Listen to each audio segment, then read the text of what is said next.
আসসালামু আলাইকুম রহমতুল্লাহি ওয়াবারাকাতু।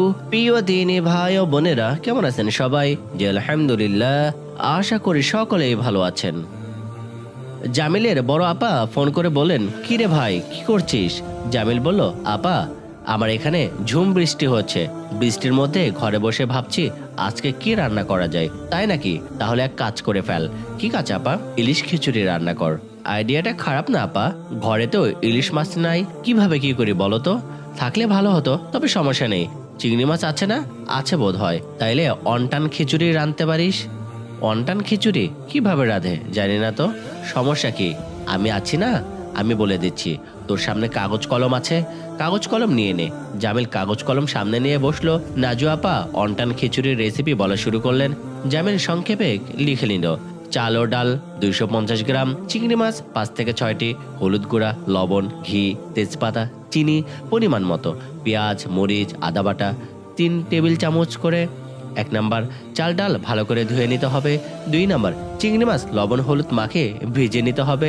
3 নাম্বার, একটি পাত্রে ঘি ঢেলে সব উপকরণ একসঙ্গে দিতে হবে। চাল ডাল সিদ্ধ হয়ে এলে উপরে ঘি এবং গরম মশলা ছিটিয়ে গরম গরম পরিবেশন। রেসিপি বলা শেষ হলে নাজু আপা বললেন, ভাই, এবার আসল কথায় আসি। তোকে যে কারণে ফোন করা হলো। জামিল বলল, বল আপা, বলে ফেল, কি কারণে ফোন করলি? নূরজাহানদের বাড়ি থেকে ওর বাবা মা জানতে চেয়েছেন বিয়ের দিন তারিখ নিয়ে আমরা কবে বসছি। জামিল কিছুক্ষণ ভেবে নিয়ে বলল, এক কাজ করা যাক, আগামী 25 তারিখে ভার্সিটির ছাত্রদের নিয়ে 10 দিনের জামাতে যাচ্ছি। জামাত থেকে এসে এই বিষয়টা নিয়ে বসবো ইনশাআল্লাহ। নাজু আপা বললেন, যত তাড়াতাড়ি তাদের জানানো যায় ততই ভালো। ওনারা অপেক্ষা করে আছেন, আমি নিজেও তো অপেক্ষায় আছি কবে এই মিষ্টি মেয়েটা আমার একমাত্র ছোট ভাইয়ের বউ হয়ে আসবে। ও তাই? তাই, ভালো কথা। নূরজাহানের সঙ্গে কি ফোনে তোর কথা হয়? না তো। কথা কেন হবে আব্বা? ওমা, ও তোর হবু বউ, মাঝে মধ্যে কথা টটা বলে খোঁজ খবর নিবি না? জামিল একটু অবাক হয়ে বলল, কি বলছিস আপা? তুই জানিস না বিয়ের আগে হবু বউয়ের সঙ্গে কথা বলা নিষেধ? নিষেধ কেন হতে যাবে? তুই ওকে দেখে এসেছিস, দুজন দুজনকে পছন্দ করেছিস, এখন কথা বললে সমস্যা কোথায়? তাছাড়া কথা বললে নিজেদের মধ্যে বোঝাপড়া জানাশোনাটাও হয়ে যায়, মন্দ কি?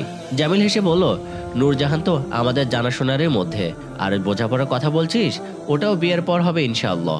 তবু বর্তমান যুগে একটু আধটু সবাই বলে, একটু আধটু কথা বলে নিলে ক্ষতি কি? বেচারাও হয়তো তোর সঙ্গে কথা বলার জন্য অপেক্ষায় আছে। মেয়ে মানুষ, লজ্জায় নিজ থেকে ফোন করতে পারছে না। আপা শোন, রাগ করিস না। আমরাই যদি যুগের চাহিদা গা ভাসিয়ে দিতে গিয়ে আল্লাহর বিধান অমান্য করে বসি, তাহলে একেবারে যাদের দিনের বুঝ নাই তারা কি না করবে বল? তাছাড়া কি, নূরজাহানও তো দিনদার ফ্যামিলির মেয়ে, ও নিশ্চয় বুঝবে। আমাদের তো শুধু দেখা দেখি হয়েছে।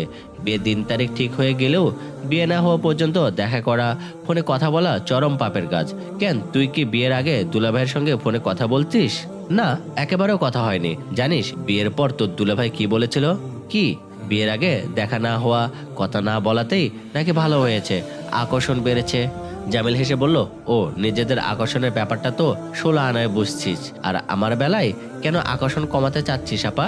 জামিল আর ওর বড় আপা পিঠে পিঠে ভাই বোন, ওরা প্রায় সব বিষয়ে নিজেদের মধ্যে শেয়ার করে মজা পায়। জামিলের দুলাভাই ইশতিয়াক আহমেদ তো আরো মজার মানুষ। ইশতিয়াক আহমেদ কানাডায় থাকেন, ওখানে তার বিশাল রেস্টুরেন্টের ব্যবসা। প্রায় প্রতি মাসে দেশে আসেন। স্ত্রী সন্তানের প্রতি এই লোকের অগাধ ভালোবাসা। প্রতি মাসে কানাডা টু বাংলাদেশ না করলে তার ভালো লাগে না।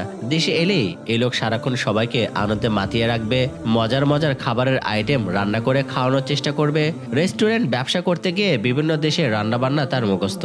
ময়মনসিংহে শ্বশুর বাড়িতে গেলে জামিলের মা ফরিদা বেগমকে এই লোক বলবে, শাশুড়ি মা, আমি এসে গিয়েছি, আমি যতদিন থাকবো আপনার ঝামেলা শেষ।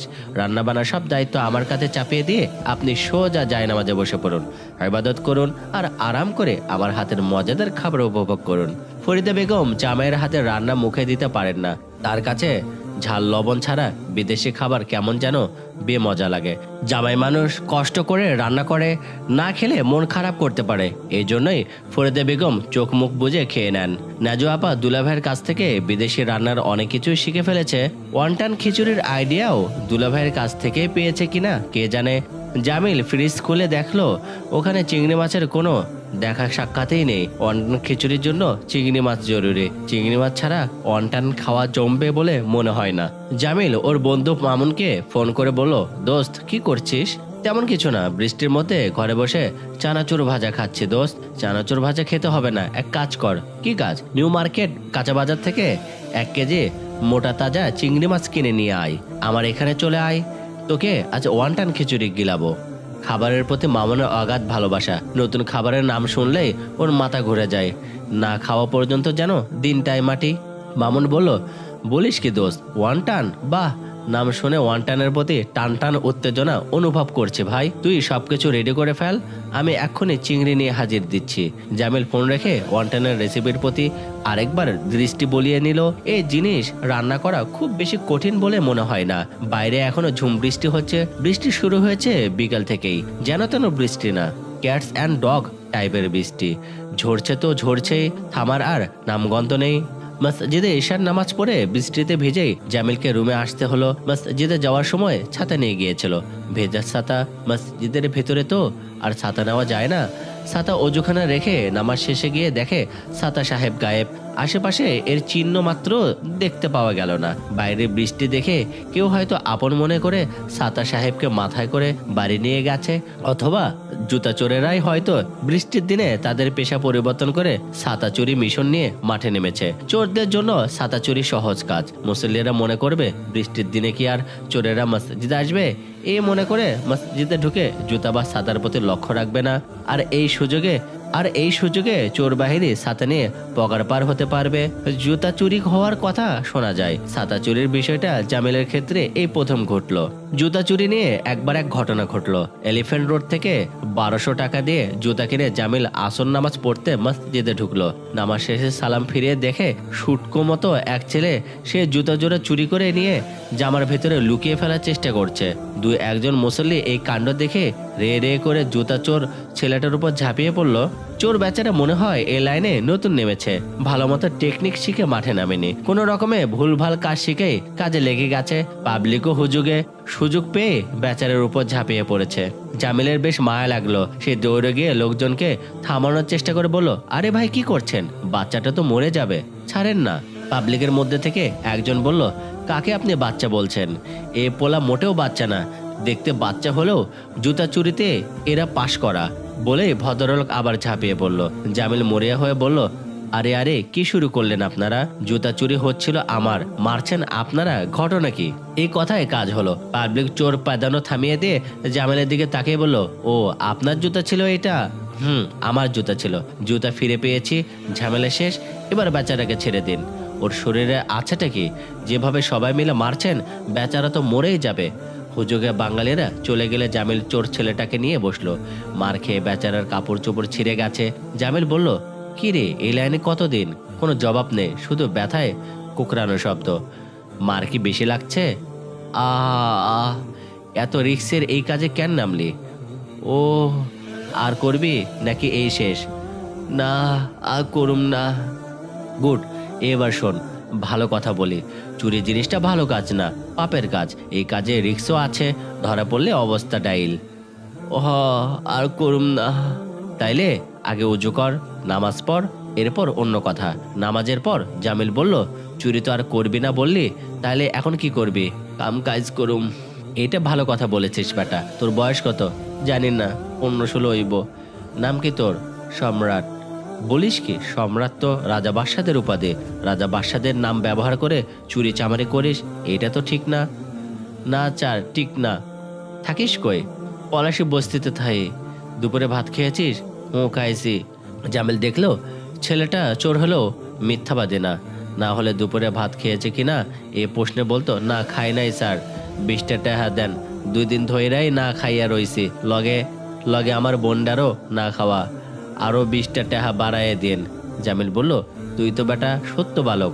শোন সত্য বালক, এখন থেকে চুরি বাদ দিয়ে কাজ কাম করবি। তোকে আমি কাজে লাগিয়ে দেব, ঠিক মতো কাজ করবি। নামাজের সময় হলে মসজিদে গিয়ে নামাজ পড়বি তো, নাকি আবার জুতা চুরি করবি? না স্যার, করবি মানে কি করবি? কাম কাজ। ওকে, তোর তো বন্ধুদের সঙ্গে দেখা সাক্ষাৎও ছাড়ান দিতে হবে, ওরা ডাকলেও যাবি না, মনে থাকবে? থাকবো স্যার। সম্রাটকে এরপর জামিল ওর বাড়িওয়ালা আরমান চাচার জুতার কারখানা কাজে লাগিয়ে দিল। মাস শেষে বেতন পেয়ে এই ছেলে জামিলের বাসায় গিয়ে হাজির, হাতে একটা প্যাকেট। জামিল বলল, কিরে বেটা, আইজ এত খুশি, বিষয় কি? আইজ বেতন পাইছি স্যার। তাই নাকি? মাশাল্লাহ।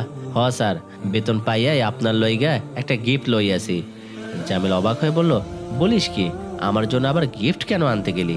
সম্রাট কেঁদে বলল, স্যার, আপনার মতন মানুষ হয় না, কেউ আমারে কামে নিতে চায় না, কয় এই পোলা চুরি কইরা ভাইগা যাইব গা, পরে কাম দেওয়ান যাইব না।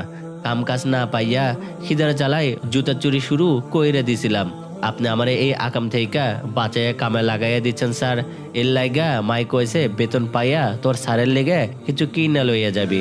সম্রাটের কিনা আনা গিফট খুব দামি কিছু না, 250 টাকা দামের একটা রেডিমেড পাঞ্জাবি। কিন্তু জামিলের মনে হলো এটা এক অমূল্য সম্পদ, ওর জীবনে উপহার হিসেবে পাওয়া সবচেয়ে দামি জিনিস। এই জিনিস হাতে পেয়ে জামিলের চোখে পানি এসে গেল। সে সম্রাটকে বুকে জড়িয়ে রাখলো কিছুক্ষণ। সম্রাট বলল, স্যার, আপনি কিন্তু এই পাঞ্জাবি পইরা বিয়ে করতে যাইবেন। জামিল খুশি হয়ে বলল, যা, তোকে কথা দিলাম, ইনশাআল্লাহ তোর এই পাঞ্জাবি হবে আমার বিয়ের শেরওয়ানি। ইনশাআল্লাহ আমরা বাকি ঘটনা আগামী পর্বে শুনবো। আগামী পর্ব আরো চমৎকার হতে যাচ্ছে। আসসালামু আলাইকুম ওয়া রাহমাতুল্লাহি ওয়া বারাকাতুহু।